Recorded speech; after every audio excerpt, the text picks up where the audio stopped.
into the enigma that is Amanda. Yes? Oh dear, that's a shame. Anyway, here we are on the Isle of Wight.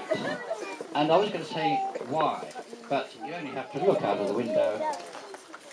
What a great venue. Yeah!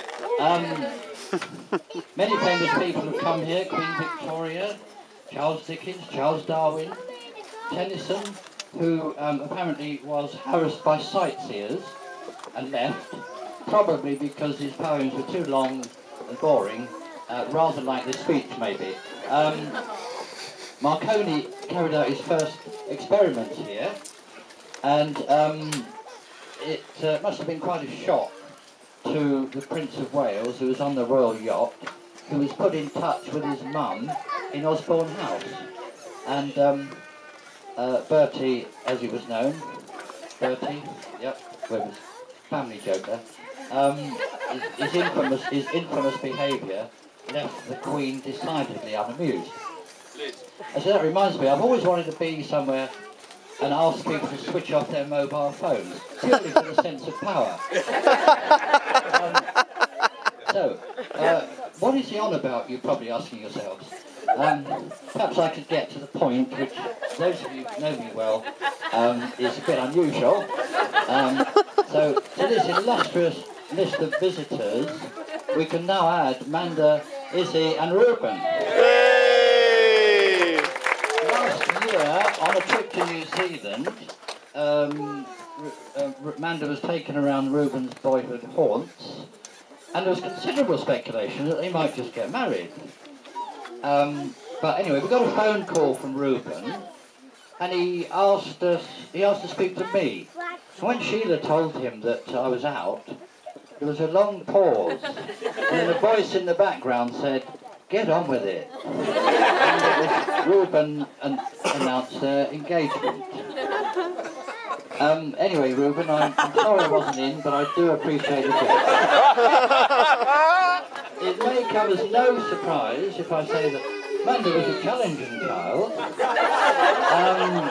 but that is probably more to do with incompetent parenting than with Manda herself. As young children, Manda and her brother got on very well, so much so that they begged us to dispense with babysitters at a ridiculously and illegal early age. A bit of social history here. Some of you may be unaware of the concept of these massive babysitting groups, and relative strangers would turn up to look after your children, and we didn't bat an eyelid. Anyway, I'm glad to say that at least 4 members of the Bedford group of 34 years ago are here with us tonight. Scenes of childhood. Sheila out shopping in Castle Road. Those Bedfordians know Castle Road. With Dominic, who was obsessed with trying to read street signs and identify cars. Manda rushing out into the middle of the road and lying down. Stay on the pavement next to that blue Ford while I go and pick up your sister. That's not a Ford, it's a Vauxhall. A few years later, a school nativity play, when, as it does often, everything suddenly grinds to a halt, and there's a confused silence, with the sheep all looking confused. Amanda, the narrator, has learned not just her own lines, but everybody else's, and quietly reminds one of the 3 kings that his gift is frankincense, and the play continues. An early clue to Manda's organisational abilities and ability to see the whole picture. Some years later, Manda is revising for her GCSEs. She shouts down the stairs, "Dad, could you turn the music down? I'm trying to revise."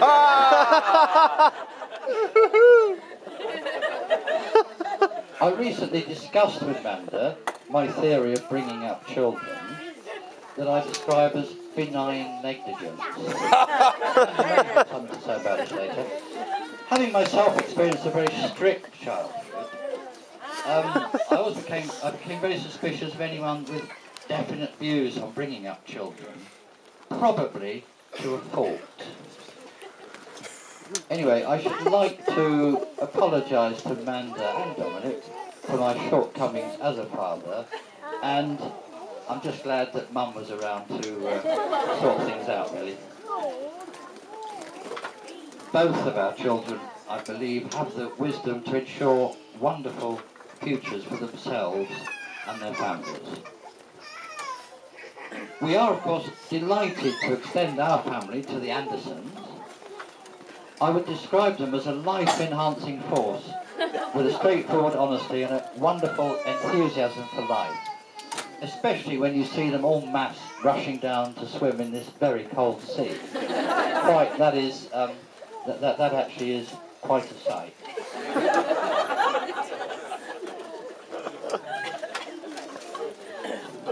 Manda was always of the view that marriage was a rather pointless exercise. And,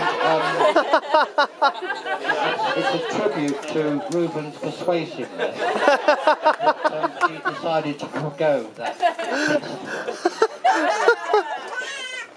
I'm particularly pleased that for someone who owns a ridiculously large number of records and CDs, Reuben seems to think this is really quite normal. And he's about one of the few people who are of that opinion.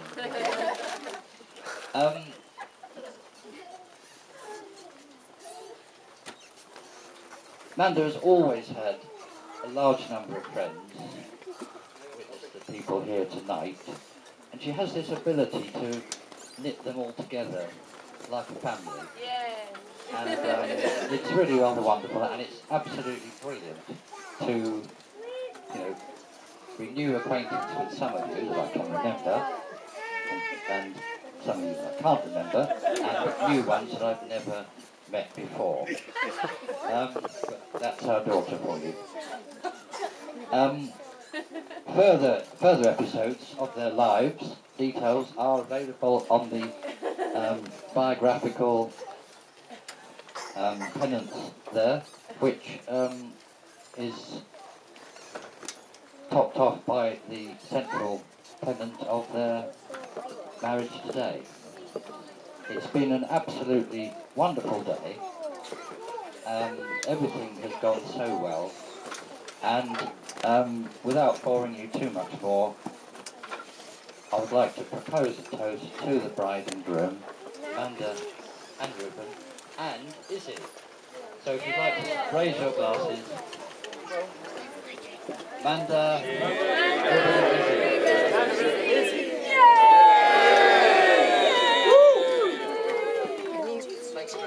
Cheers, cheers. Thank you.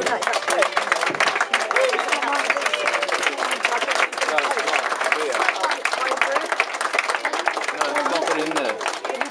Oh no, I've got some. I'm not sure if I have to announce the